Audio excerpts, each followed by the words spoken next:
Good morning, students. Here I am Nisha Jaiswal, lecturer electrical from Government Polytechnic College, Savai Madhupur. Here I am teaching 201, 203 and 209 subjects. So first we start with 201 subjects. And today I will teach you Unit 5 of 201 subject, Feedback and Oscillator. Okay? हमें इस chapter को बहुत ध्यान से देखना है क्योंकि feedback and oscillator बहुत ही इजी चैप्टर है बट बहुत ही कंसेप्चुअल है। अगर आपने इसको एग्जाम में स्कोरिंग टॉपिक है बट वही चीज़ें बच्चों को समझ में नहीं आता है, जिस वजह से क्या होता है हम इसके क्वेश्चंस नहीं कर पाते हैं। आज हम देखते हैं कि क्या इजी है या नहीं है। आइए, तो जब हम फीडबैक एंड ऑसिलेटर की बात करते हैं तो आज इस लेक्चर में मैं आपको सिर्फ फीडबैक बताऊंगी। क्यों? क्योंकि ऑसिलेटर के अंदर हम ट्रांजिस्टर यूज करेंगे, तो पहले हम ट्रांजिस्टर पढ़ेंगे, उसके बाद हम ऑसिलेटर पढ़ेंगे। तो आइए फीडबैक पे, किसी भी चीज को पढ़ने से पहले उसके बारे में समझना होता है कि फीडबैक क्या होता है।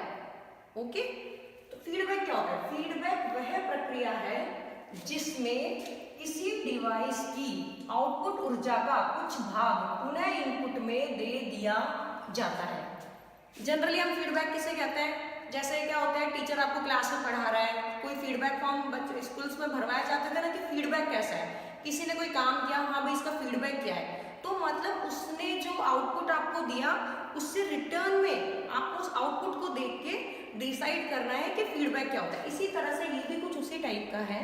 तो फीडबैक समझिए कि मतलब इसमें हम क्या कर रहे हैं, एम्पलीफायर माइक को बोलते हैं तो क्या होता है, अपनी आवाज कम होती है ना।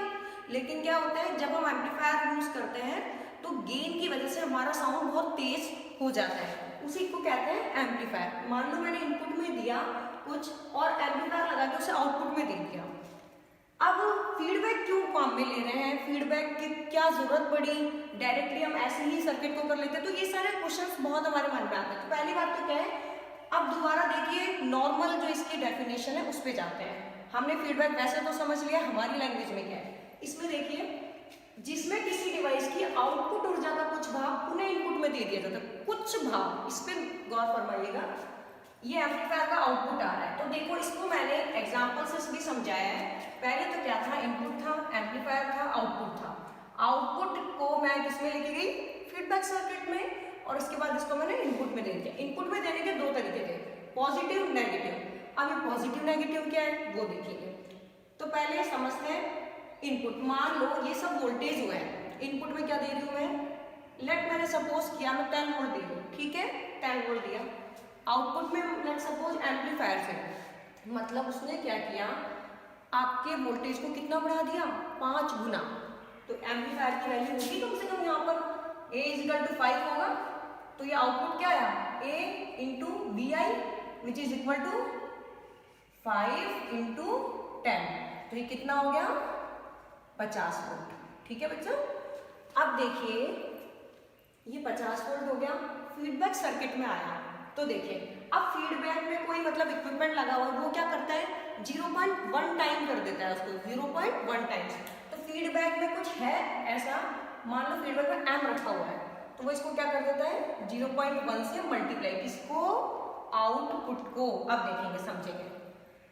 अब देखिए ये आप आ जाइए पॉजिटिव फीडबैक में, ध्यान से सुनिएगा, सब समझ में आ जाएगा बिल्कुल इजीली। पॉजिटिव फीडबैक में मैंने क्या कहा, फीडबैक में 0.1। अब ये 0.1 क्यों लिया, तो देखो अब यहाँ पर मेरे जैसे समझिए, यहाँ पर आउटपुट कितना था, 50 वोल्ट था, ठीक है। अब देखो mV0 की वैल्यू क्या है, अब ये आउटपुट किस में गया, 50 में, यहाँ पर गया फीडबैक सर्किट में। फीडबैक सर्किट में ये किससे मल्टीप्लाई हुआ, जो फीडबैक सर्किट की वैल्यू थी इसमें क्या रखा हुआ था, 0.1 वाला फैक्टर रखा हुआ था। तो ऑटोमेटिकली मशीन के अंदर क्या है कि भाई मैं यहाँ से तो मुझे दो भी दोगे उसका 10% करके इनपुट को दे दूंगा। तो मैंने यहाँ क्या दिया 0.1 का मतलब अगर अपन प्रतिशत में माने तो 100 का कितना होगा, 10% ही होगा ना। तो मैंने क्या किया, 50 को 0.1 से मल्टीप्लाई किया तो 5 वोल्ट। तो ये क्या कह रहा है, भाई तुम जो आउटपुट में दोगे ना उसका मैं क्या करूंगा, 10% इनपुट को दे दूंगा। अब ये तो बात हो गई, फीडबैक में तो कह दिया सब इनपुट को दे देंगे। इनपुट को देने के बाद क्या होता है, इनपुट में किस तरह से वो ऐड होगा, उसको या घटाना है या जोड़ना है। अगर उसे जोड़ते हैं तो क्या कहते हैं, पॉजिटिव फीडबैक, और अगर उसे घटाएंगे, ये देखिए ये इनपुट जा रहा था, इसमें माइनस करेंगे तो उसे क्या कहते हैं, नेगेटिव फीडबैक। बहुत सिंपल है, बिल्कुल इसको ऐसे समझिए जैसे हम पढ़ नहीं रहे, बिल्कुल एक कहानी चल रही है हमारे यहाँ पे, ठीक है। तो अब क्या हुआ, अब एक बात नोटिस करने की, देखो एमपी नॉट 5 वोल्ट। अब वही क्या होता है, जैसे मान लो आप एक वॉशिंग मशीन का एग्जांपल लो, आजकल एक नई वॉशिंग मशीन आ रही है, उनमें क्या होता है, पहले तो क्या होता है, कपड़े अपन डालते हैं, अपन को डायरेक्टली क्या होते हैं, सूखे कपड़े मिलते हैं डायरेक्टली। तो वो क्या प्रोसेस है कि जब वो धुलता है तो उसके अंदर ही इंटरनल एक ऐसा सिस्टम होता है, तो वो उसको बता देता है कि इसका डर्ट साफ हो गया, अब इसको अच्छे पानी से धो लो। उसके अंदर फर्स्ट सेकंड थर्ड ऐसे प्रोसेसेस होती हैं, तो उसके अंदर ही अंदर क्या होता है, इनपुट चेंज होते रहते हैं। तो वही तो बात है, इनपुट चेंज होते कैसे हैं, तो क्या होता है, फर्स्ट उसको जब ड्राई करते हैं, फिर उसमें कैसी प्रोसेस आती है, भैया पूरी तरह से साफ हो चुके हैं, अब इनको सुखा दो। तो उसी तरह से उसके इनपुट चेंज होते रहते हैं। तो उसी तरह से हम, इसलिए हम क्या यूज करते हैं, फीडबैक सर्किट। तो अब देखो न्यू इनपुट क्या होगा, पहले शुरुआत में हमने क्या किया, वॉशिंग मशीन में कपड़ों को लोड किया। ये मैं बात कर रही हूँ automatic washing machine. Washing machine आपने 209 में पढ़ा होगा, सेमी ऑटोमेटिक होती है और ऑटोमेटिक होती है, अपन फुली ऑटोमेटिक वॉशिंग मशीन की बात कर रहे हैं। तो देखिए न्यू इनपुट क्या हो जाएगा, पहली बार हमने कपड़े डाले, बिल्कुल गंदे कपड़े हैं, तो वो तो क्या गया 10 वोल्ट, अभी 10 कपड़े डाल दिए जो भी था। फिर क्या हुआ, उसने एक बार उसको वॉश कर लिया, उसके बाद क्या हुआ, थोड़े साफ कपड़े हमारे पास आए तो उसको एक बार पानी कराया। तो इस तरह से बार बार जो आउट इनपुट है वो क्या होगा, चेंज होगा। तो उसी तरह से जब मैंने यहाँ पर फीडबैक दिया, उसी को इससे समझो, एक तो मैंने एग्जाम्पल दिया था, यहाँ पर समझिए इनपुट क्या दिया 10 वोल्ट, पहली बार में आउटपुट क्या है 50 वोल्ट। फिर क्या किया, ये देखो इसका मैंने 10% वापस से किसको दिया, इनपुट को। अब 10% कैसे दिया, पॉजिटिव वे में, पॉजिटिव फीडबैक में। तो न्यू इनपुट क्या बन गया, VI जो इसमें ऑलरेडी था प्लस MV0, तो 10 + 5, तो अब इनपुट में क्या जाएगा 15 वोल्ट। ओके स्टूडेंट्स, तो अब लेकिन देखिए नेगेटिव फीडबैक में क्या होता है, नेगेटिव में कुछ भी नहीं है। नेगेटिव में क्या होता है, हम जो आउटपुट में देते हैं तो वही MV0 निकाला, 0.1 × 50 5 वोल्ट आ गया।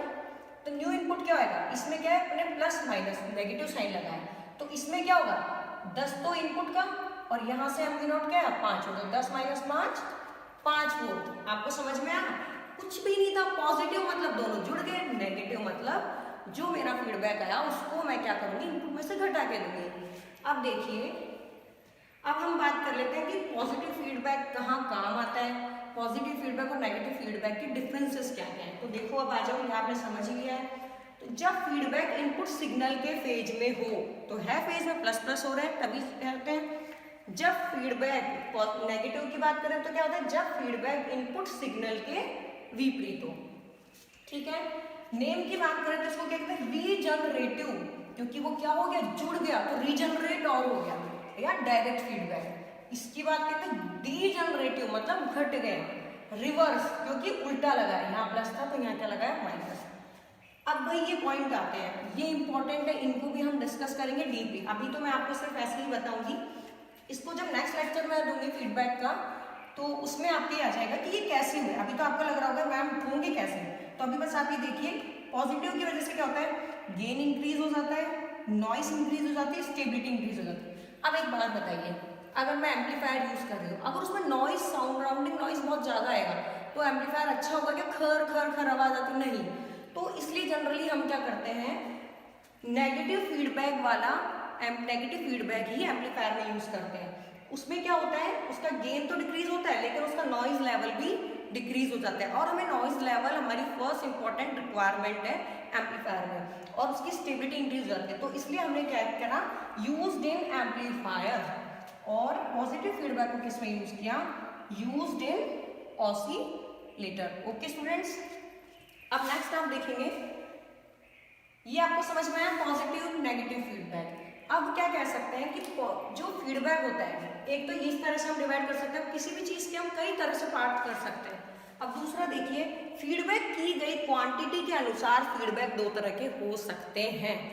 अपन जनरली मैं वॉशिंग मशीन की बात करूं तो वॉशिंग मशीन में क्या फीडबैक करते हैं, कपड़े फीडबैक कर रहे थे। यहाँ पर हम कोई कपड़े फीडबैक नहीं कर रहे हैं, यहाँ पर क्या कर रहे हैं, जब इलेक्ट्रॉनिक सर्किट की बात होती है तो क्या फीडबैक होता है, वोल्टेज और करंट, ये ध्यान रखना है। तो देखिए voltage feedback, feedback output voltage के समानुपाती होता है। भाई कुछ भी हो, ये अगर मेरा ये M देखो, यहाँ पर देखो ये MV0 है, तो यहाँ पर ये क्या है, ये जो फीडबैक है ये वोल्टेज के समानुपाती हो रहा है ना। अपन किसी भी चीज को देखो, यहाँ मैं थोड़ा सा करके बता देती हूँ, कोई भी चीज अपन समानुपाती लिखते हैं तो अपन क्या कहते हैं, F समानुपाती V0। तो मैं फीडबैक की बात करूँ तो फीडबैक जब इसमें बराबर का साइन आता है तो कोई कांस्टेंट लिख देते हैं ना, इसको हटा के समानुपाती और इजिकल टू MV0। तो ये M जो मान के चल सकते हो वही है, समानुपाती तो हो ही रहा है ना। यहाँ पर ये जो दोनों यूज किए ये कौन से थे, वोल्टेज वाले, कौन से थे, वोल्टेज फीडबैक। अगर मैं यहाँ पर करंट को जोड़ती, करंट घटाती तो वो कौन से होते, करंट फीडबैक। तो फीडबैक कही गई क्वांटिटी के अनुसार फीडबैक दो तरह के हो सकते हैं। Voltage feedback, feedback output voltage के समानुपाती होता है, ये समझ में आया। दूसरा, फीडबैक आउटपुट करंट के समानुपाती होता है। ओके, अब देखेंगे हमें इनको किस तरह से जोड़ना है, किस तरह से हमें इनको घटाना है, ये कैसे काम आते हैं, वोल्टेज फीडबैक, करंट फीडबैक लगते कैसे। हमारी बुक में 4 डायग्राम दे रखे हैं, लेकिन हम क्या करते हैं, कभी भी उन डायग्राम को नहीं समझते हैं कि ये डायग्राम किस तरह से बनेंगे, किस तरह से ये डायग्राम डिज़ाइन किए गए हैं। लेकिन इनकी डिज़ाइनिंग हमें आनी चाहिए, क्योंकि आगे भी कभी हम सर्किट जोड़ेंगे इलेक्ट्रॉनिक्स की तो हमें पता होना चाहिए करंट कैसे जुड़ती है, वोल्टेज कैसे जुड़ता है। तो हम इन सबको डीपली डिस्कस करेंगे सर्किट बना के। तो वो सर्किट हम क्या करेंगे, नेक्स्ट क्लास में डिस्कस करेंगे, तो बने रहिएगा। फीडबैक का हमें नेक्स्ट लेक्चर देखना है जरूर से जरूर। Okay, bye bye.